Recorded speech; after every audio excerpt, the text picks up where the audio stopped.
Anganwadi sisters అందరికీ నమస్కారం. ఈరోజు అంగన్వాడీ వార్తలకి స్వాగతం. అంగన్వాడీ సమస్యల పట్ల సపోర్టివ్గా మన ఛానల్లో వీడియోస్ అయితే వస్తాయి కాబట్టి వీడియోస్ లైక్ చేస్తూ ఉండండి, సబ్స్క్రైబ్ చేసుకోండి. ఇక వివరాల్లోకి వెళ్తే ఏపీ క్యాబినెట్ మీటింగ్ అయితే ముగిసింది. ఈ క్యాబినెట్ మీటింగ్లో అంగన్వాడీలకు అనేక సమస్యలు అయితే ఉన్నాయి. ఆ సమస్యల్లో ఒక్క సమస్యను మాత్రమే పరిష్కరిస్తూ అది కూడా పాక్షికంగా పరిష్కరిస్తూ క్యాబినెట్ అయితే నిర్ణయం తీసుకుందని చెప్పుకోవచ్చు.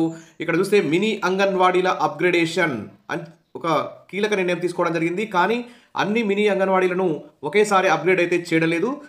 2 దఫాలుగా ఈ మినీ అంగన్వాడీలను అప్గ్రేడ్ చేసే విధంగా క్యాబినెట్ మీటింగ్ అయితే తీర్మానం చేయడం జరిగింది. ఇక దీనికి సంబంధించి చూస్తే ప్రధాన అంగన్వాడీలుగా మినీ అంగన్వాడీలు ఆంధ్రప్రదేశ్ రాష్ట్రంలోని 6,497 మినీ అంగన్వాడీ కేంద్రాలను ప్రధాన అంగన్వాడీ కేంద్రాలుగా అప్గ్రేడేషన్ చేసే ప్రతిపాదనకు ఆంధ్రప్రదేశ్ మంత్రిమండలి ఆమోద ముద్ర వేసింది. ఈ ప్రక్రియను 2 దశల్లో ప్రభుత్వం అమలు చేయనుంది. మరి మొదటి దశలో అర్హత కలిగిన 10వ తరగతి ఉత్తీర్ణులైన 4,687 మినీ అంగన్వాడీ కార్యకర్తలకి నెలకి 11,500 గౌరవ వేతనంతో ప్రధాన అంగన్వాడీ కార్యకర్తలుగా అప్గ్రేడ్ చేయడంతో పాటు 4,687 మంది కొత్త ఆయాలను కూడా నెలకు 7,000 గౌరవ వేతనంతో నియమించనున్నారు. ఇది మాత్రం అన్యాయమని చెప్పుకోవచ్చు.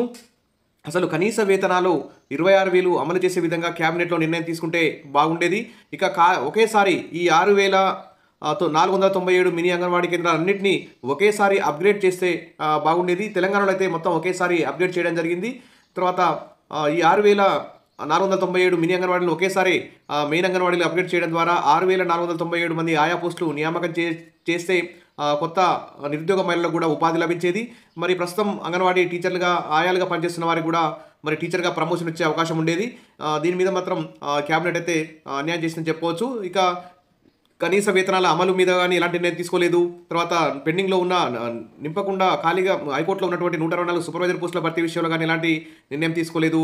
తర్వాత పెన్షన్, గ్రాట్యుటీ, రిటైర్మెంట్ బెనిఫిట్స్ వీటన్నిటి మీద కూడా మరి క్యాబినెట్లో నిర్ణయం తీసుకుంటే బాగుండేది.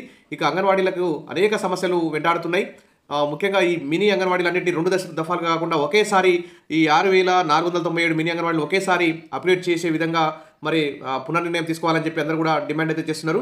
ఇక మళ్ళీ నెక్స్ట్ మంత్లో జరిగే క్యాబినెట్ మీటింగ్లోనైనా ఈ మినీ అంగన్వాడీలన్నింటినీ పూర్తిగా మెయిన్గా మారవడం, కనీస వేతనాలు 26,000 అమలు చేసే విధంగా చూడడం, ఖాళీ ఆయా పోస్టులు, టీచర్ పోస్టులు, సూపర్వైజర్ పోస్టులు అన్నింటినీ భర్తీ చేయడం, వీటన్నిటి దిశగా ప్రభుత్వం కీలక నిర్ణయాలు తీసుకుంటుందని చెప్పి ఆశిద్దాం. Wish all the best. మరిన్ని అప్డేట్స్ కోసం మన ఛానల్ని సబ్స్క్రైబ్ చేసుకోండి, వీడియోస్ అయితే లైక్ చేసి ఉండండి. Thank you.